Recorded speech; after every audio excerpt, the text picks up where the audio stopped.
Hey everyone, 3-song series, Green Dolphin Street, Wonderful World, and Have You Met Miss Jones? We're going to go back to our basic chords again and just look at some inversions. So nothing really here in the first section of Green Dolphin Street. Let's get right to the B section. D minor 7th, move the top 2 notes down like this, and you have G7. Because these bottom 2 notes, see, it's G7. Okay, doesn't matter what order you play them in. You could go like that, just as long as you have those 4 notes, it's going to be a G7, most likely. And then, to get to our C major 7th, we just lower these 2. Now, what if you make a mistake and you go like this? Well, that's okay too, because that would be a G7 with a flat 9. And if it's in a jazzy type song, you can get away with that. In fact, sometimes it's preferable to do that. Suppose we inverted the first chord, and we took the bottom 2 notes and moved them to the top, and then we would lower these 2 for G7th. Now you see it's in root position, and then we can lower these 2 and get C major 7th. So either way is okay, but it's usually stronger to have the first chord and the last chord in root position. F minor, 7th, B flat, or with the flat 9. Okay. And, down in the C section, we've got B minor 7 flat 5. I can lower these 2. Now just a half step on each note this time, because our 5 was already flatted. And then when we move to A minor 7th, we've got to move the bottom 2 and mess around with the top. So, right, ending on A minor, F sharp minor 7 flat 5, top 2 go down, there's B7 and E minor 7. Continuing, A7, D minor 7, and there we go. Okay. What a Wonderful World. Really, there's not too many places you can apply this. The D minor G7 in the second line here is one spot. Maybe down here in the bridge where you're going A minor to E minor like this, but probably not really. They'll sound better in root position. No, almost all the chords that just have a letter like C, you can make it C major 7th or C 6th. Okay, let's take a look at Have You Met Miss Jones?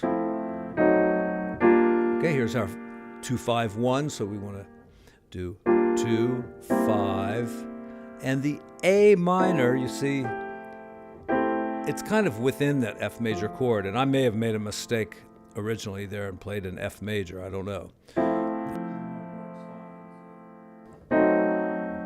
G minor.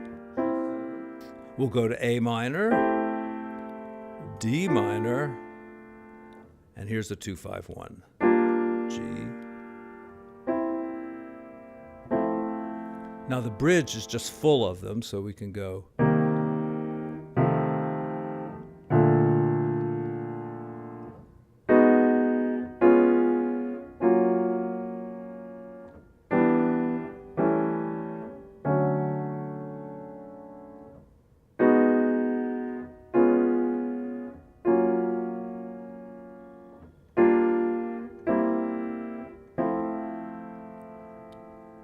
And a little word about improvisation in this section.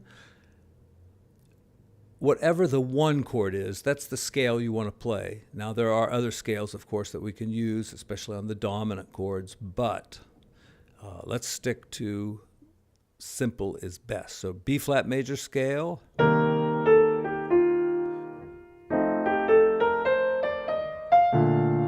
right, and that doesn't mean you have to play the scale like that. It just means use those notes. It doesn't matter where you start and where you stop, and it doesn't matter, what direction, what path you take to get there,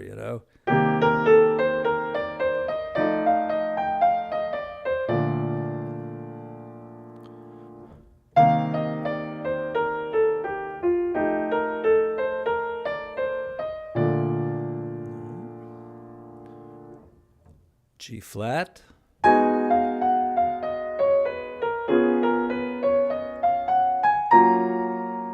end it on the third. I'll start on the third here. And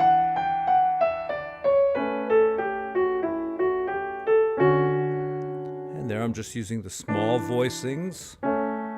Right? 2-5-1s can be that way, or they could be this way.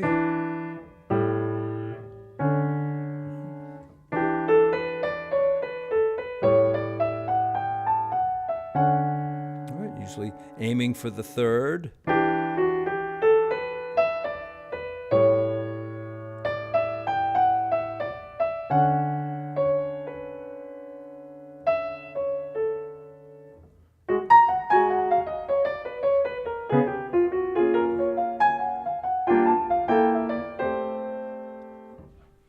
Now, don't try to figure that out. I'm going to teach you how to do that kind of thing in future videos.